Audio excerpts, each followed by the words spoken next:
Just shrank for Coach Calipari. 7 players, 7 scholarship players available for tonight's game. Not sure if Kentucky's going to need them. They got to keep their hands clean and keep that foul sheet clean. Position. Here goes Reeves to the run. Not let this young man get hot. By the way, that screen from Mitchell doesn't hurt either. That was a man screen. And the thing is, if you're Kentucky, what else can you do? You had a man in his face. The shot was contested. That's for Tommy Lewis. That's the third 3 of the night for him. He's got 11 points. Cats with a 12-point lead here at Rupp. And just know that the moment, maybe when game's going on, he can kind of take his mind away from that. But the moment the game is over and he steps off this court, that's sneaking back into his mind. 2 young kids, I believe. And they do. I think he was behind the 3-point line on that one. Yeah, they're indicating 3 free throws. Give a lot of credit. These 3 free throws go to Jordan Burch, the way he, again, got the offensive rebound, because not only did he get it, immediately turned around and looked for a teammate and found, I believe it was Trey out here, open for 3, who didn't take it, but Kentucky retained possession. Dillingham at 17 points in the opener against New Mexico State. He's got 9 tonight. 5 rebounds. Missed the first free throw. 2 more coming up. Freshman out of Hickory, North Carolina. I don't know why it is, but it's always tough when you're shooting technical foul free throws and there's no one on the lane, or you got 3 of them coming up instead of 2. You're used to 2. You're not used to stepping up there and trying to hit 3, and somehow it makes it a little more difficult. That one rolls in.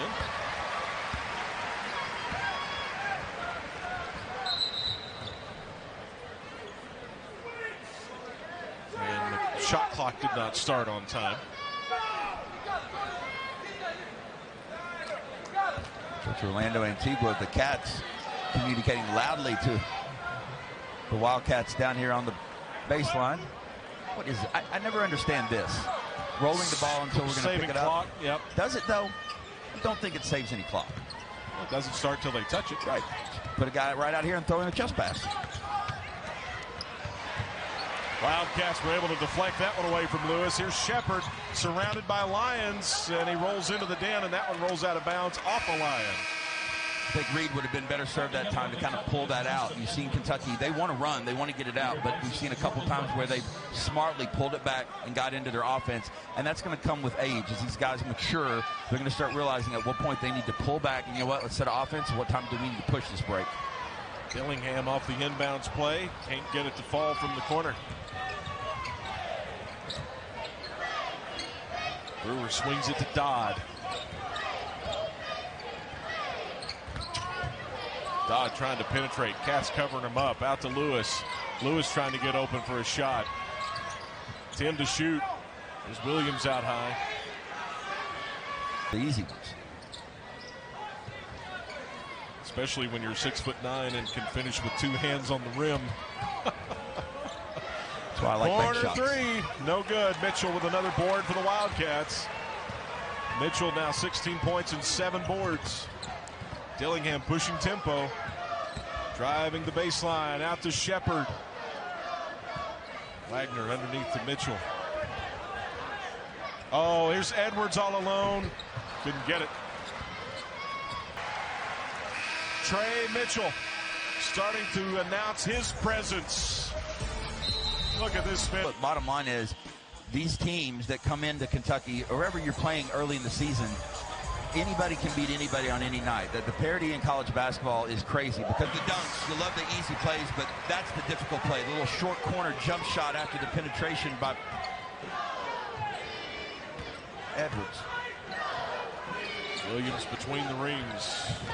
And we got an offensive foul. Dillingham took the spill and got the call. It's like he might have pushed off of him. It's one of those things where you see a player come hard, the defensive player get hit hard on a screen, and it's hard not to assume sometimes there's a foul. I didn't get a good look at that either way, but they actually called that foul on Garrett, not Williams. There's Wagner moving right, quickly to Mitchell.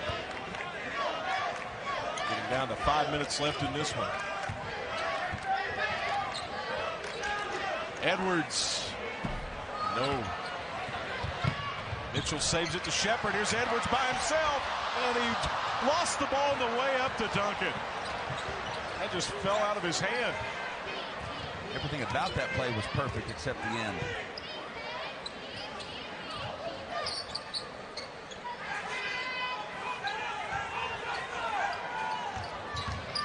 That time. Great kind of secondary break from the Cats that time, not even the primary one. Dillingham slowed up the pace. Saw Mitchell coming down the lane wide open, made a nice little no-look. Mitchell's got 18 points and 8 rebounds. He's approaching a double-double as Dillingham commits the foul, his second. And that's the foul, again, that the Cats don't need. 35-40 feet from the basket, you're just going out. He's a little weak on containment on the perimeter. A little weak. A little weak with the left hand. Well, how is he in terms of watching Reed? Nervous as all get out. Look at that tenseness over there. Just uncomfortable.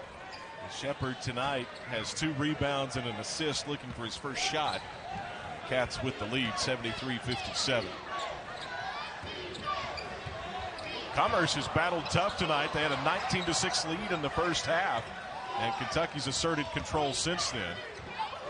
Here's a fadeaway shot, well short, and the long rebound comes out to Reed. Give it to him. Ahead to Reeves, back to Reed. Shepard, out to Dillingham. No.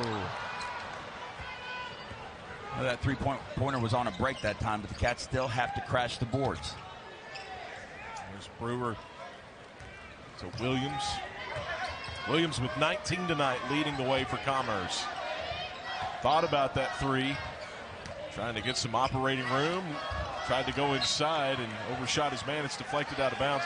While we have a quick moment breaking the action, Cameron, we want to shout out a close friend of ours that has been a long-time staple of UK athletics in terms of media coverage. Big Blue Insider, the UK Sports Network, SEC Network. Dick Gabriel, a little under the weather, had a serious operation this week. He's doing fine. He's recovering nicely, but we just want to give Dick Gabriel a quick shout out. Absolutely. I worked with Dick as a player. I say I worked with Dick. He covered me as a player and my teammates.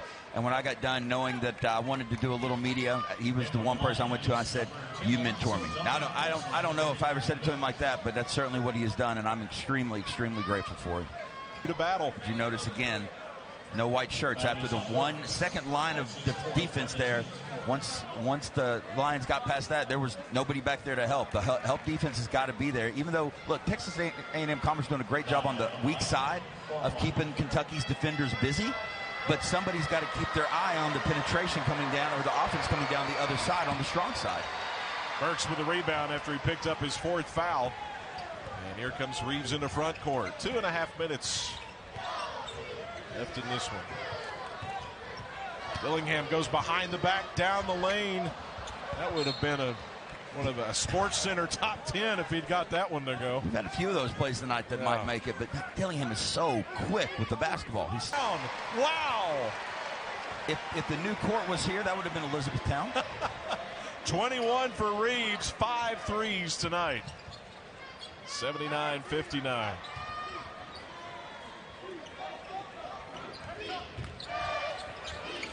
Williams steps back, launches. Rebound comes right into the arms of Reeves. Good job by Reeves to come back and get that rebound.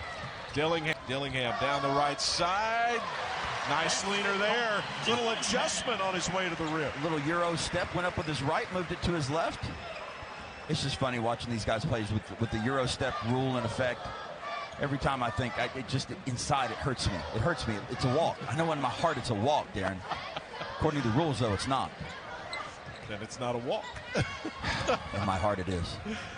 Williams, a nice move in the lane. And he found his teammate. That was Zeandrick Garrett in a timeout by the Lions. So, hey, Antonio Reeves has had himself an up and unders. Yeah. Kevin McHale's, as it was called in the 90s. I think up and under is going to stick a lot easier than the submarine move. I think the old school basketball people know what you're talking about. Yeah. And the old school people that I was around in basketball camps growing up all know what the Kevin McHale was. Dillingham to Reeves in the corner. How about 6? Nope. Burks did a nice job trying to run that one down. He did, actually, and I almost looked like maybe he even batted it off a Lion's hands, but official saw it going the other way. So, well, tonight Rupp Arena had a great crowd here tonight. They were loud. They helped Kentucky get back into this one. Obviously, the fans here, the BBN, are energized by these talented freshmen, this #1 recruiting class.